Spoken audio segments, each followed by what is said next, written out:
recent example which came in the news about some post role being advertised in Mumbai airport, and about 20,000 people turning up for maybe 100 or 200 roles, and people all across India. Now, if I'm a company, and if I know that for my 200 posts, I can get 2,000 people or 20,000 people, do I even bother about focusing on their happiness?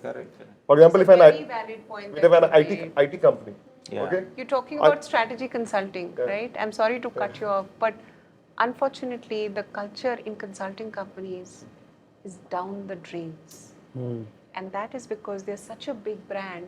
Today they advertise, people are dying to join consulting firms, right? At the end of the day, at whatever cost of unhappiness they may be experiencing, you know, because of the brand, because of the big bucks, because of the career trajectory, and so on and so forth. I have a slightly different take here. I mean, to whose point was about people leaving. I think you made the point about your ex-student, right? See, right now India has high unemployment.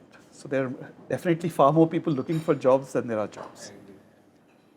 But all organizations, or most organizations, face an attrition issue. And most organizations are trying very hard to retain their top talent. So the key is, do you want your top talent to be happy because you want to retain your top talent, though there are, you know, hundreds of thousands of people out there who can come in, but you don't know whether they'll contribute at the same level as your top talent. So that is the. Now, when you're talking about happiness in this context, I take it that you're talking about happiness at work. Now, my happiness at work may differ from my happiness at home, depending on what kind of relationship I have with my significant others at home, versus what kind of relationships do I have with my significant others at work. So when we did this analysis to find out what factors contribute to happiness at work in the context of work, we reached out and did about 450 interviews, and over a surveyed about 10,000 people, and then did a factor analysis on the quantitative side and a thematic analysis on the qualitative side. And we came up with 6 factors that contributed to happiness at work. One was the nature of work itself. And am I happy with the kind of work that I'm doing? Second was with the organization culture I'm in. Am I happy with the kind of culture that I experience in the organization around me? A third was, do I feel that I'm growing? Professionally, personally, am I growing? Fourth was, do I feel valued? Do I feel valued at work? And fifth was, do I feel connected at work? So are my relationships around?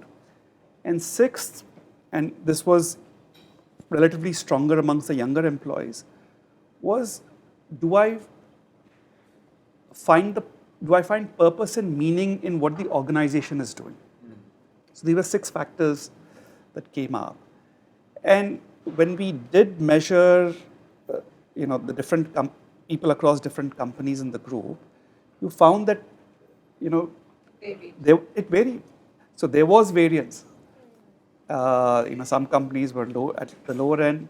And to your point, Professor, about expectations, so there's a plantation company called Harrison's Malayalam, which has, in terms of educational level, the least educated workers, because they're people who are plucking tea leaves or doing the rubber slitting kind of a thing.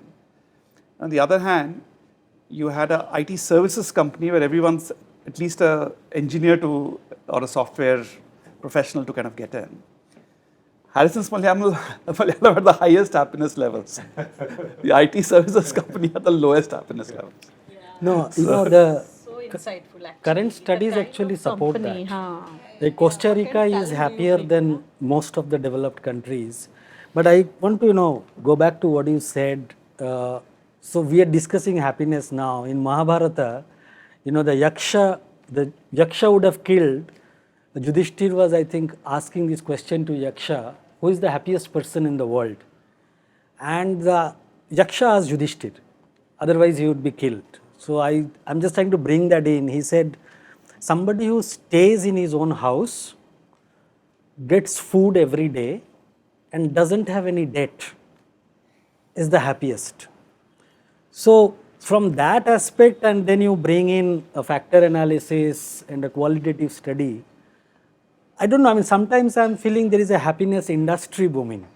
You know, given the fact you have only 10% to contribute, but you have a whole lot of literature, whole lot of trainings. But is it really in the realm of organizations which are just looking at annual profit? Because that's what makes the shareholders happy.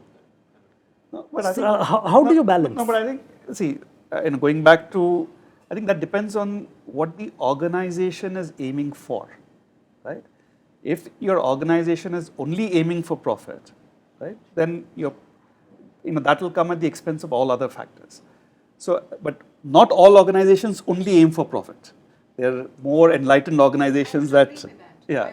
There may be a handful, there may not be many to count for. For example, Zappos is one case study, but beyond Zappos also, I think we can, and I'm just trying to figure out what are some of those organizations. Maybe give me a couple of seconds and I'll be able to figure out in my experience.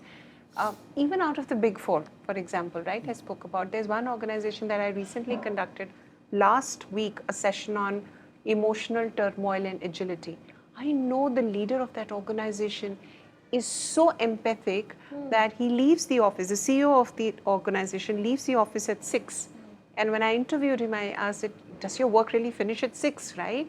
He said, no, I do that because I know that if I don't, then, my junior and then his junior, and by the time the analyst leaves, it will be 11 or 12 in the night. Even if I have some work, I may just take it from home, but I don't want to impact the culture and a personal, kind of a space of my people.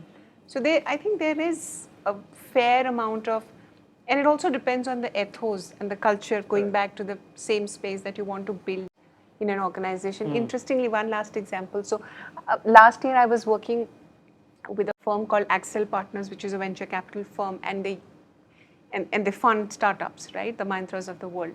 I was so amazed and happy as a professional when she referred to me a case and she said, you know what, Rupinder, there's a startup, it's an IT startup, and there are only 100 employees, okay?